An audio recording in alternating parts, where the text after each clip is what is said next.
When the files first were released in these binders, the individuals at the White House were instructed there would be an embargo. And this means, for those that aren't familiar, you cannot release this until a certain date or time.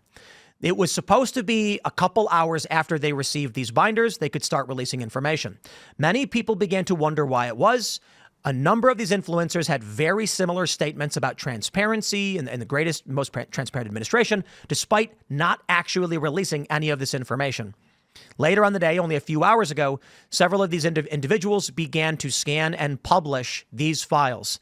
Interestingly, as an aside, I saw Laura Loomer working very hard to get these documents released, working with Chaya Raichik, who had one of these binders, and they kept getting suspended on these various platforms for some reason or another. They did eventually get released, and then we actually have the Justice Department publishing all of the information, which are largely flight logs, an evidence list, a contact book, and a masseuse list, which is presumably victims. Let me give you the quick breakdown as it was told to be by a couple different individuals who attended. You may have seen the photos. Actually, I wonder if I have the photo I can pull up somewhere. I do, in fact, have one of the photos. This is an image of, we got DC Drano, we got Chaya Raichik, we've got Liz Wheeler, Mike Cernovich, all holding up these binders that read Epstein Files Phase 1. Now, I've spoken with a handful of these people. Some are very happy. Some are a little bit perturbed. It appears that this was a PR stunt. So let me give you the breakdown. This was not a planned event as far as I know. You may be thinking, how come Tim wasn't there at that event? Well, it wasn't a planned event. This was, at some point, several individuals were invited to do a meet and greet and talk with the press team in the White House. None of them had any idea that they would be handed, or at least as far as I know, the individuals I've spoken to, none of them had any idea that they'd be handed these binders. When they were told that there was an embargo until something was going to happen related to the release, so don't show off anything that's in it. Now, the question then becomes, how do these photos emerge?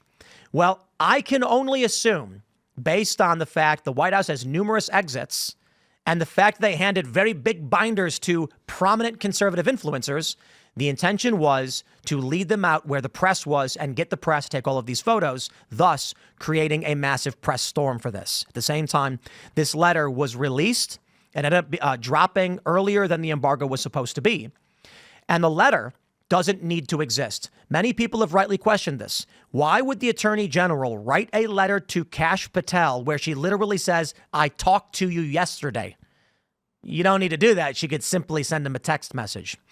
That would imply the purpose of this letter was to create public notification that with the release of this letter and conservative influencers getting access to it, the public would be made aware that the Attorney General is deeply angered by the fact that the Southern District of New York, the FBI field office, was intentionally withholding Epstein documents in defiance of the AG's order.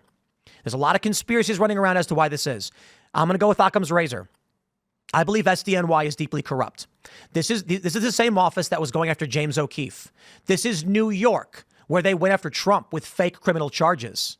I do not believe these people are honest, and I believe that it is reasonable to assume FBI New York has gone rogue. That is, they're defying the orders of this elected government and the Attorney General. And thus, if I was going to make an assumption, obviously, I think it's fair to say this is a PR maneuver. That's why the letter exists. Otherwise, it doesn't need to.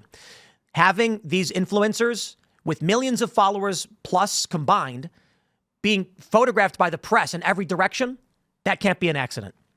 I think what happens is Pam Bondi knows SDNY is rogue and is defying her orders and instructions. But how do you deal with these people if she comes out and says, we're going to send in the troops and go raid this office? First of all, you're going to get a huge backlash politically. It's going to generate confusion. And more importantly, they may scramble and begin to start destroying files. A move like this can put scrutiny on the office, making it very difficult for them to move things in or out without getting public attention, as she has just called them out directly as the office. Simply put, I believe that Pam Bondi wanted there to be a major press storm pertaining to the rogue office in New York to give them public support for actions against them so Kash Patel can move in without any kind of backlash, without any kind of evidence destruction, or at least to the best of their abilities, they could move in. I don't know for sure, but there are some people who believe the purpose of this is to scapegoat the Southern District of New York FBI office so that in the coming days, when they eventually do not release the Epstein documents, which everyone's been demanding, they can say the evidence has been destroyed, find a scapegoat patsy of some random lawyer or analyst and say, he did it.